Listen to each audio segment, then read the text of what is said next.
Welcome back to Tranquility du Jour, nourishing conversations about living a full and meaningful life with doses of tranquility. Episode 506. I'm your host, Kimberly Wilson, bringing you Tranquility since 2005. This is our 15-year anniversary. Congratulations, and I'm delighted that so many of you have been long-time listeners.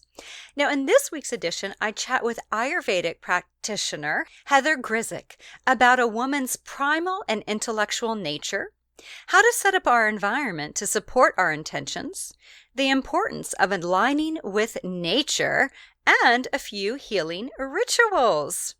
Now, before we hear from Heather, I want to make sure you are signed up for this Sunday's TDJ Live, happening from 8 to 9 p.m. Eastern Time. It's a free event, and we're going to learn 8 seasonal tranquility tips, connect with a global audience, and it's via YouTube Live. So there's a link in the show notes, which is kimberlywilson.com/506, where you can find out more, or just go to kimberlywilson.com, and I have it as the most recent blog post that actually went out September 13th. Also, during that, I'm going to be announcing details on the TDJ Lifestyle e-course, my new e-course that is coming out this fall. And there's a link you can join the waitlist. And what that means is just that you're going to be the first to know about it and get more details on it. And again, I'll be sharing more this Sunday and would love to have you join. It's going to release and launch October 12th. And then finally, if you are preparing for the new year, which I think we're all kind of excited about a new year, January 1st from 2 to 5 p.m., I'll be doing my New Year's virtual retreat and would love to have you. Heather is the author of the Ayurvedic Guide to Fertility, a board-certified Ayurvedic practitioner. She bridges the worlds of conventional and alternative medicine to help women and men heal their physical and emotional lives. She's on the board of directors for the National Ayurvedic Medical Association and has consulted with doctors, governments, and insurance companies. She lives in the San Francisco Bay Area. You can visit her online at heathergrzych.com.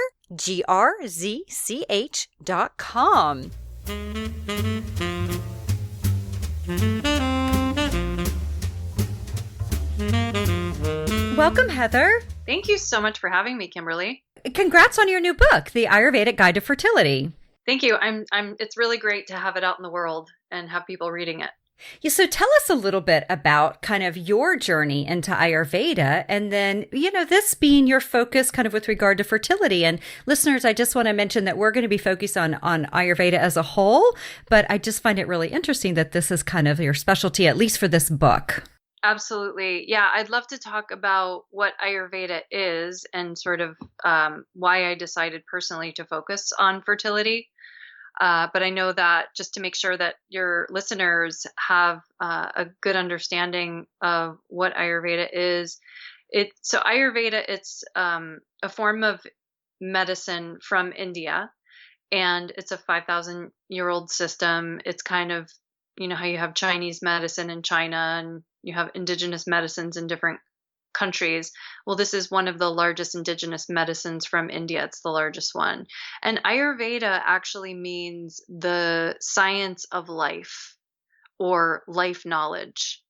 So it's a really broad form of medicine, and it encompasses everything from, healthy eating to using herbal medicine to doing yoga as a form of therapy. And we focus a lot on self-care.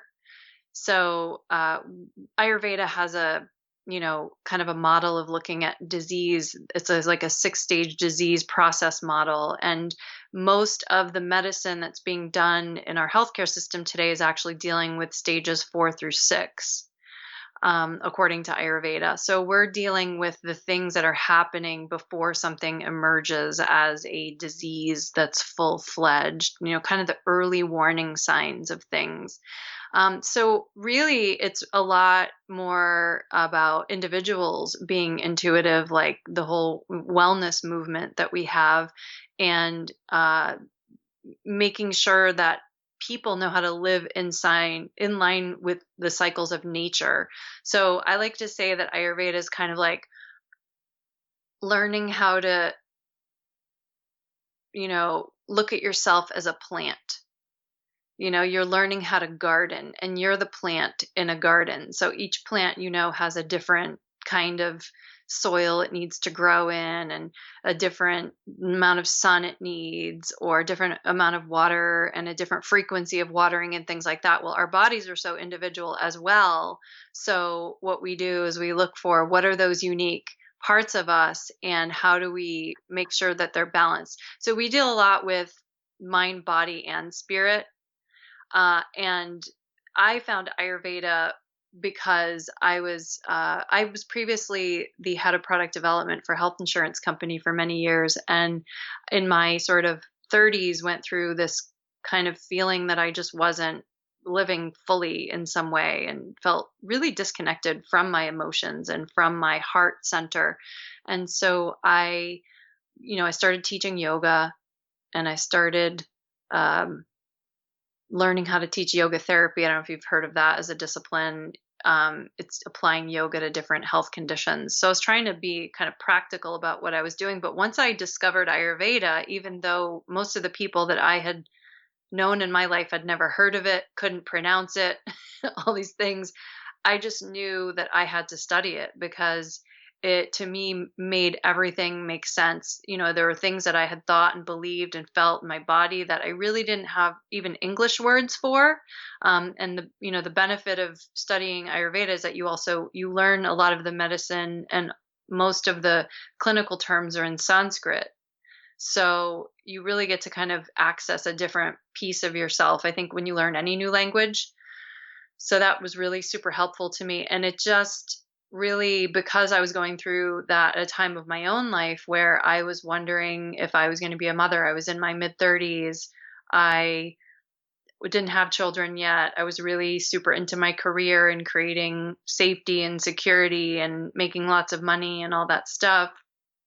But like many women, when they hit 35 and they're sort of freaking out if they haven't had kids yet and may want to have them, I went through that, and that happened to me while I was in Ayurveda school. So it was something I was thinking a lot about while I was in Ayurveda school for myself, but also for the women that I started to work with when I started to practice and do internships and then build a practice. I noticed that so many people are struggling with digestive issues. So many people are struggling with skin issues, things that, maybe you try to take something over the counter for, or little niggling things that you just deal with.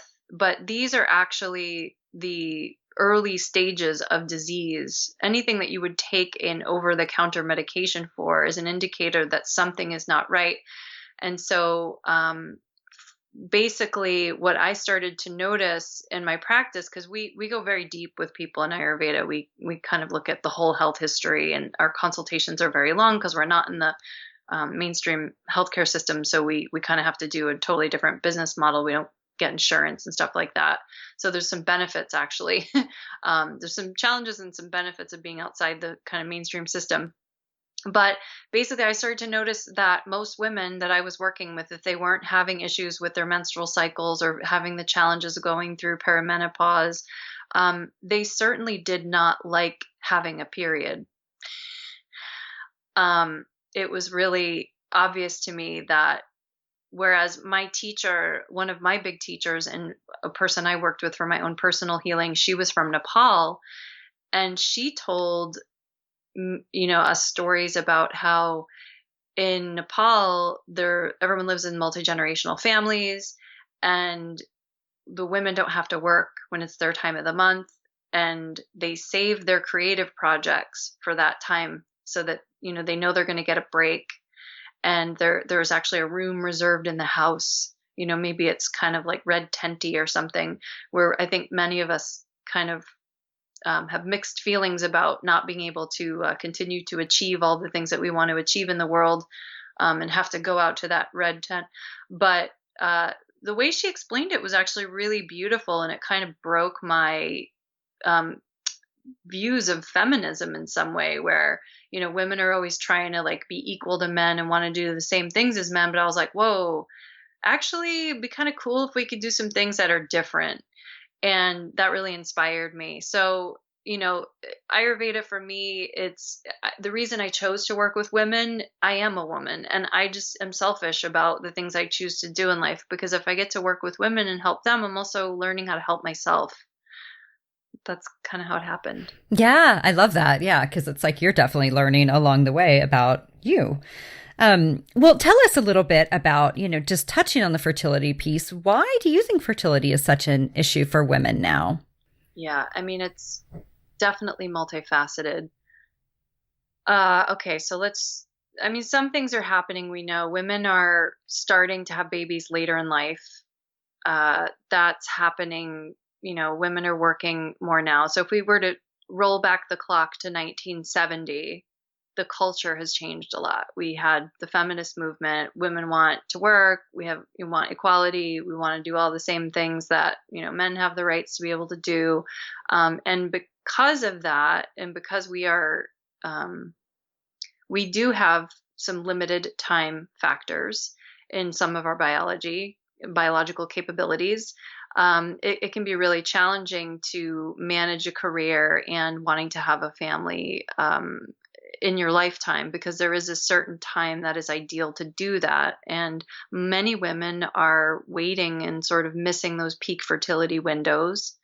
And actually, if you look at even a lot of the most competitive companies, and I don't know how this is going to change with the pandemic, but at least prior to the pandemic, many of the most competitive companies that have a lot of women working for them were starting to offer egg freezing as a benefit, like as an employee benefit. So if you're 28 and you don't have a partner yet, and you're really into your career and your friend just froze her eggs, then you're thinking, should I start to freeze? Should I freeze my eggs? What if I, am like the generation before me, and wait a long time and have a difficult time doing it? And it's more of a problem. Every socioeconomic class actually has problems with fertility, but the people who seem to be suffering with it the most are women who are educated. So that's really interesting. And women who are educated are following their careers more. So maybe those social things are starting to make sense about how there's a little bit of a challenge there. But also, now that we're working, think about if your mother or your grandmother didn't work growing up, then you don't really even have a model of what it looks like to do that. And today, when you have a child, over 70% of mothers are actually working full time. So you are doing something new that sort of maybe the generations before you didn't do, and it's difficult to be able to manage all of that. And on top of that, just look at general stress levels that people have in their lives. And, in general, people are not, it's not a time where we have tons of healthy people. I mean, if you look at the public health data, you can see the levels of obesity that we have. We have a pandemic going on. There's so many things, but even pre-pandemic, there was health was on the decline. And because health was on the decline, even though lifespan is improving, people are living longer. Although I think that was also shifting, that people may not be living well. And fertility is actually a result of being healthy. So fertility naturally happens. It's what naturally happens when you're pregnant, when you're healthy. So you don't necessarily have to want to get pregnant to be fertile, but when you're healthy, you will naturally be fertile. And if you're not fertile, there's something either, in the man or the woman or the environment that is not aligned. So that's why when it comes to fertility, we're really focusing on getting people healthy. And when you want to do natural fertility, yeah, you can go to a medical practitioner and have some help with that so that you could become pregnant and grow a child and give birth and everything with some help, even if there's something going on in the larger environment of your body or in your partner's body or in the environment where you are, you could certainly get some help to make that happen. And that does happen. But basically, I would say it was so fascinating to me. I found this data that showed if you look at the fertility, the birth rates in different countries, like the US, the developed countries, US, Canada, Japan, places like that, our birth rates are quite low.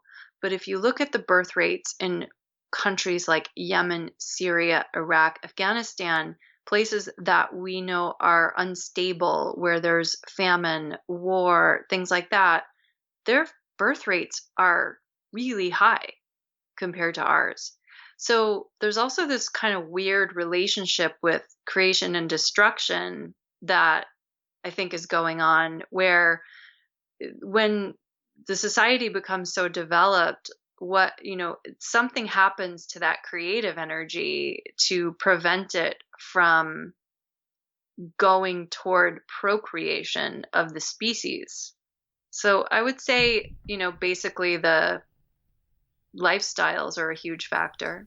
Well, and one of the things you keep kind of touching on, right, is like getting healthy. And, for kind of under the umbrella of Ayurveda, like how would you encourage our listeners to get healthy, like to start down that path in case they are feeling like things are a little out of whack? Yeah. So what we do in Ayurveda is we look at we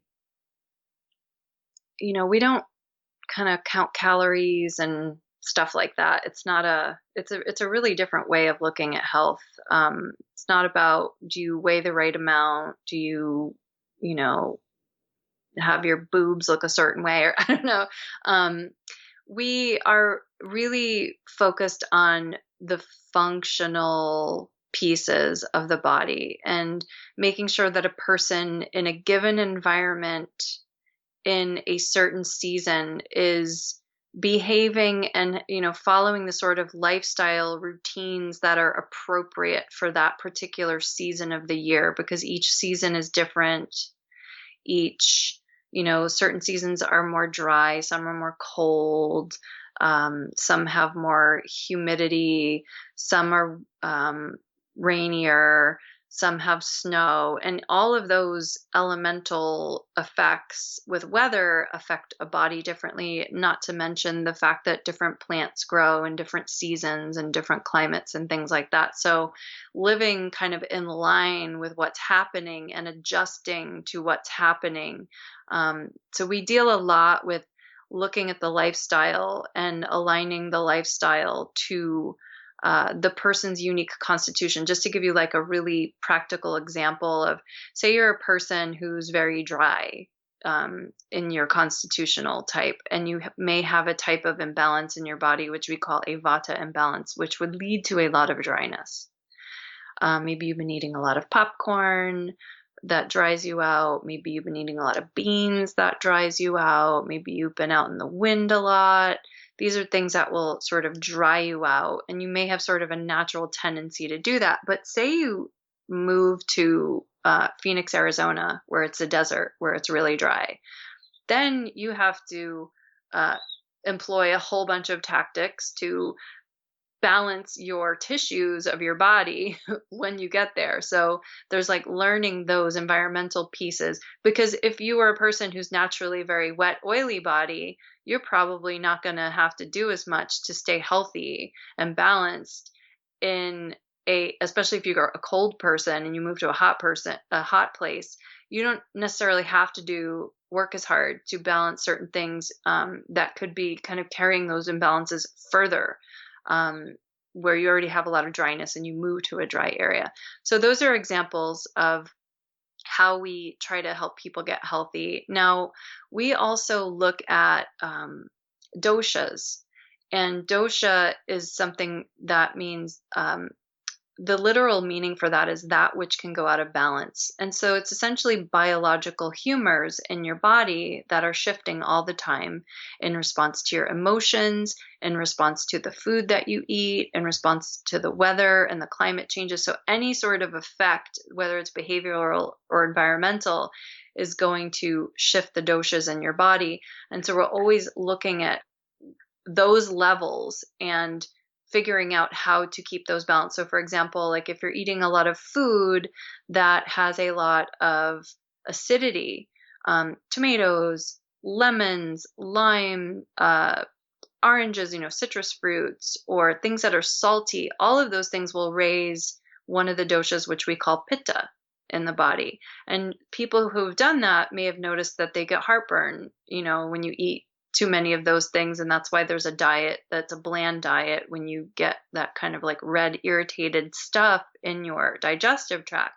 So when those imbalances happen, Ayurveda provides the methodologies for you to sort of backtrack the imbalance and move it back to the root so that the behaviors don't stay, even if they're perfectly. And I think this is what's so challenging with health is that we're so concerned with, are we doing a good job with things, especially as women? Am I doing a good job?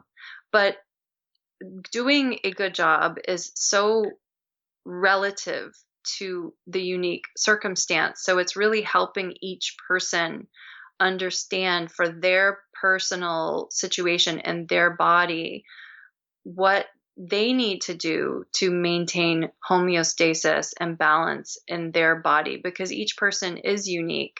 And so we look at the doshas, we look at the qualities of the person's tissues, like is the skin dry? Is it red, inflamed? And so what I ask women to do, or anyone to do, not just women, is look at your body, really look at it, take the makeup off. Stop trying to cover everything up. Look at the body, what's happening to it. And a lot of times when we try to cover these things up, it makes all the issues worse anyway. So stop trying to cover everything up and let's really, really, really look at it. And, including looking at everything that comes out of your body, what goes in your body and what comes out of your body. So study how you eat, study it. Honestly, I haven't counted a calorie in probably, 10 years or something, because I just don't think like that. When I look at a food, I go, is this food wet? Is this food dense? Is this food salty? And I think about that, how that's going to affect my body. And I envision it going through my digestive tract. And that's what I do with my clients. So I have that sort of ability to sort of get a picture of what's going in, what's happening to it when it's inside, and then what comes out, how it comes out.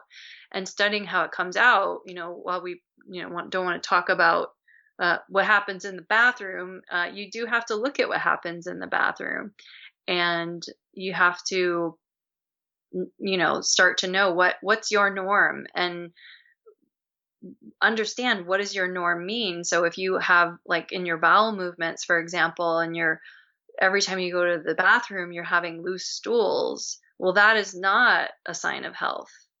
Loose stools are a sign that there's too much water in the stool. And so why is there too much water in the stool? And why is the water not being absorbed by the body to be still so present in the stool? Or did you eat a very watery diet? Or did the liver respond and throw out more bile than it needed to? So looking for and trying to understand what is your normal, and two, what could actually be healthier for you. And I think it's an art form. So I sort of look at your bodies like this little artist, and then what comes out of it. I mean, I have a 3-year-old, so you got to see how proud that kid is every time he goes on the potty. It's like, I created this, and it's kind of interesting. I wish more adults looked at it like that, because it is something that you're creating, and you're not creating it with your mind necessarily, because it's not a conscious process, or at least not with the conscious parts of your mind.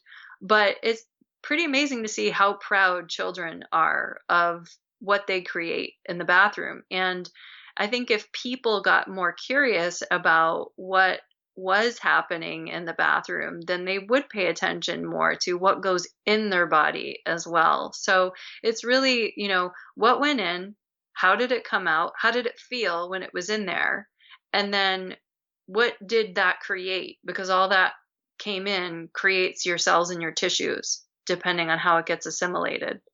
So that's the kind of stuff that we look at in Ayurveda. And I do think it's partially a re-education of how we look at health and wellness, but I think mostly it's awareness. Because if you don't look at something, you can't give it attention. That's just how life is. So I think the benefit of what we do in Ayurveda is we spend a lot of time to help people dedicate their focus to their own body really deeply. Well, one of the things, in addition to like noticing what we put into our body, what comes out, is also, and you've mentioned this earlier in our interview, about using the environment, like the importance of our environment. So how do you encourage listeners to kind of set up their environment to support our intentions and overall well-being? Yeah, I'm so glad that you asked that. So it's really challenging to make changes in general, right? It's hard. We know that it's always harder in the beginning to get to make a change. Although some people are actually really good at starting to make a change, and then they like kind of lose their momentum, and they're very changeable. So they'll do it for a second, but they'll also drop it really easily because they'll move on to the next thing.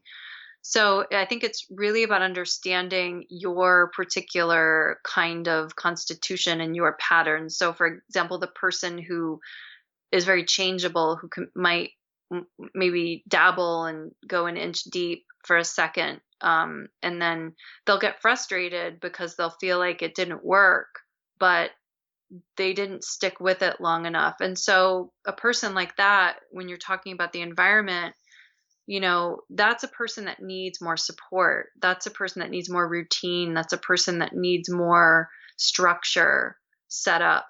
And even like clients, certain clients I have need more structure and support than others who might be very they might be more intense and put too much energy into things, and kind of stick with it for a really long time and burn themselves out kind of people. And they might need a different type of support in their environment. They might need someone that encourages them to, gives them a challenge, but also says, because they like challenges, but also says, hey, you don't have to do this 100%. You could do it 80%, and you'll probably still do an amazing job at it. And when I say this, when I think about environment, I think about the people that you live with, the people that you work with, the healers that you bring into your life. And then there's also in Ayurveda, there's one constitutional type, which is very stubborn, which is very grounded and very stable, but also very stubborn because of that. Like the more stability, the less changeable they are. And so people that are moving faster around them can get really frustrated by them because they take longer to change, but that's kind of just their nature. And there is actually a benefit to having that kind of resistance as well. But those types of people actually tend to need like a little more tough love. And it won't oftentimes feel like tough love to them. It'll feel like exactly what they need. But to the others who are not like that, it will feel like tough love if they're sort of projecting, like, or trying to envision what that would feel like for someone else. Just an example of that would be like roughening therapy in Ayurveda, like exfoliating your skin. If your skin is very sensitive, it gets red easily. Or if it's very dry and it kind of like scrapes off very easily. Like my, 80-something-year-old mother-in-law bumped into something and she's got this like crazy like skin peeling back kind of wound right now, because that's what happens when our skin gets thinner. We get that more sort of Vata degenerative type quality as we get older, but we can have an imbalance like that when we're younger as well. But a person who has sensitive skin is not going to do well with exfoliation, or you have to kind of like make sure it's done with something slimy or oily or wet so that it doesn't really, injure the skin too much. But a person who doesn't have sensitive skin, who might have kind of clogged up skin, who might have really dense, robust skin, they will tolerate that really well and it will feel good to them. So that's just a really small example of how the perceptions are so different for what we each need, because we all really do need different things in our lives. And in general, for women, we all do well when we feel safe, supported, loved. We're getting the right nutrients. We are getting enough sun. We're getting enough nature, all of these things. But there's this additional piece of understanding the animal that you are driving or inside of, which is your body, and understanding how it's unique when it is in those elements. And it can be an artistic process, and it can also be quite a scientific process through testing and learning. So specifically for women who are of the fertile years, who might want to have a baby and create an environment for something like that, or if you're creating a business and you want to create something new, that environmental piece is so important, because it's the field that the seed gets planted in. And we all know that a seed cannot grow in the wrong soil or with the wrong type of watering, or with not the appropriate amounts of sun. We all know that that's what happens with plants, and we are like that as well. Yeah, I think that's a great reminder, really, with regard to our environment, of setting it up so that the soil, the sunlight, the whole thing is just conducive to what it is we want our lives to look like. And one of the things you talk about in the book is healing rituals. And so how do you encourage listeners to kind of identify toxins and heal imbalances? Yeah, so I think it's that body observation piece that tells you we're mind, body, spirit, but at the end of the day, the body kind of wins, because it doesn't matter what you want. Sometimes there's what's already happening physically. And so we really try to observe the outcome of things physically, and looking at these levels of doshas, these imbalances, whether it's too much water, too much inflammation, degeneration, and things like that. And there's a couple ways. So because we do a lot of cleansing in Ayurveda, and certain conditions call for that. Certain conditions call for cleansing.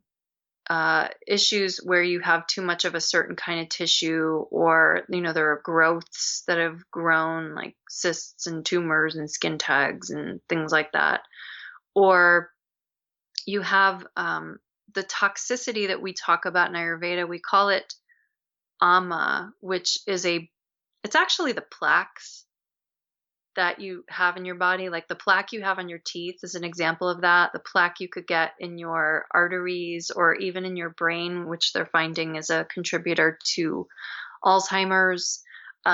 These plaques are the product of improper digestion and assimilation. And so we work a lot with diet and cleansing through the digestive tract in Ayurveda, because even if you don't have any of these dosha imbalances, you certainly could have these plaques in your body. And when you have a plaque, it's essentially like damming a river. What was supposed to flow gets blocked. And what's on the other side that was supposed to receive the water, receive the nutrients, whether it's a cell, a receptor on a cell, or whether it's literally like your digestive tract is clogged or your artery is clogged or something like that, what is supposed to be the recipient of those nutrients, that water, that love that your body's sending around, it's blocked. And that's why in Ayurveda, we spend a lot of time unblocking those um, toxicities. And then there's it's not something you can do in a day, because once it becomes unblocked, you actually have to know that what was the tissue that was underneath there is actually really vulnerable because it wasn't getting what it needed for a long time. And so it needs kind of like a cocoon and slowness, and not to integrate back really quickly with however they were living before, because that tissue is very vulnerable. And it can be rejuvenated if the time is taken to do it, and if the patience is there, and if the behavior doesn't go right back to creating the problem that kept covering it up.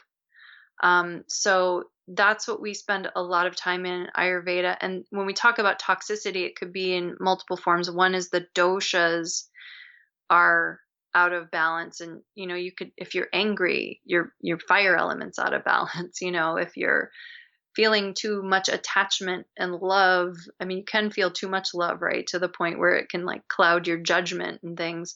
That's one other type of imbalance. So you can have these kinds of toxicities, but you can also have the toxicity of something did not get processed well metabolically. And what has the product of it, instead of it being turned into a material that can become a cell or a tissue of your body, or pooped out, because those are like the two ideal things that happen, then it creates this third category of stuff, which is like in the middle, unfinished, and it can really, really wreck a person's health. Yeah, having this still around. One thing you haven't mentioned is kind of like the dry brushing and the oil pulling and kind of all of that. I assume that's, probably something that you recommend to a lot of your clients. Yeah, I mean, Ayurveda for sure. We many of the practices that our people are using, that are Ayurvedic practices, include that. Yeah, the dry brushing moves the lymph, and it's really great for people that have what we call a kapha body type. And the oil pulling is great if you have, you know, gums that are receding and things like that, or to pull, like, 'cause we use oil actually in Ayurveda as a way to pull toxins out. Like, 'cause the plaques are actually, they don't come off just by drinking water. So if you do like juice cleanses and stuff like that, they're not necessarily going to get pulled off very easily. But fats actually have, the ability to go after the fat soluble types of toxins like these plaques, and kind of start to loosen them up, and then you can kind of cleanse them out once they get dislodged and loosened, which is kind of interesting because oil in our therapies, their oil, the word for oil is sneha, which means love.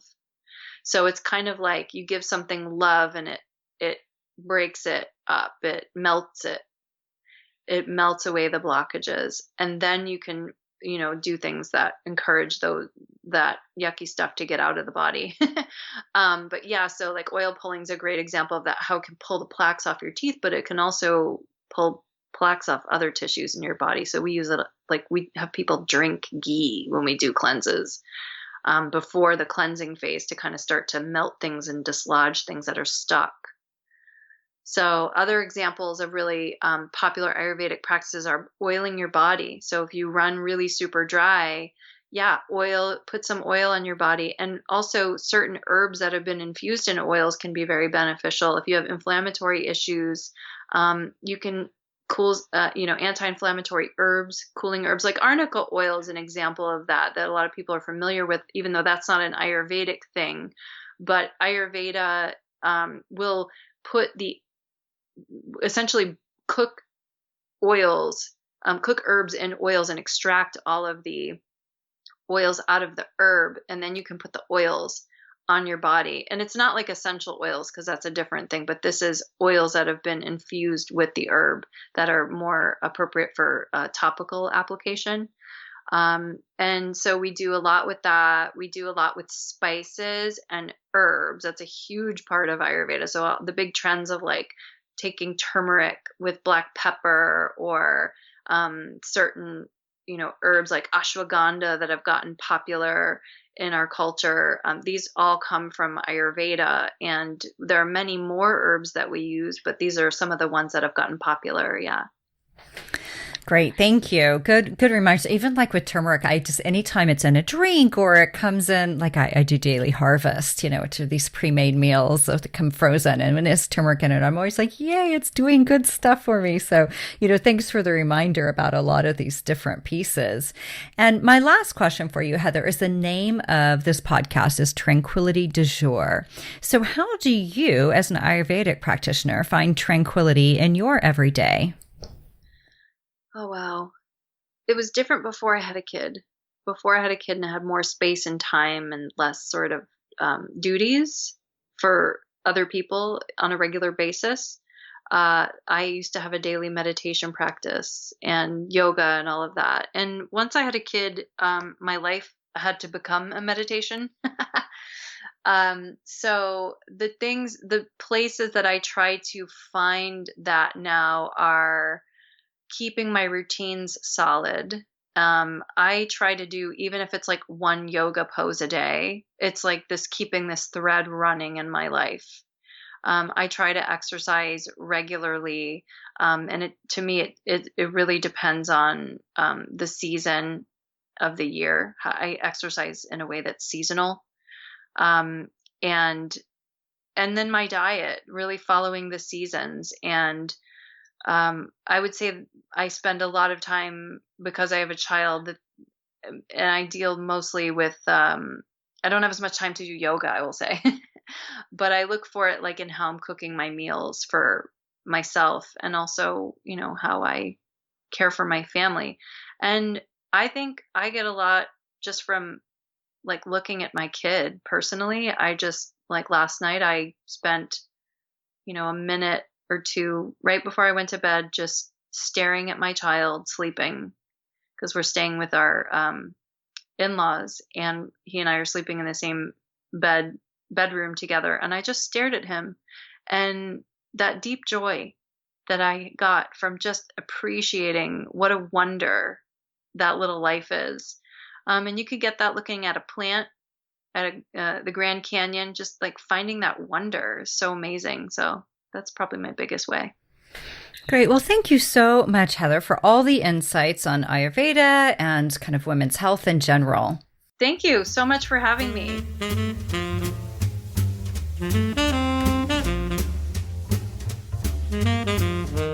You'll find links in the show notes to find her on Facebook, Twitter, Instagram, and YouTube. Finally, if we haven't connected on the Facebook group, TDJ Insiders, would love to have you there. I share resources, you get to be part of the online book club, make connections, and more.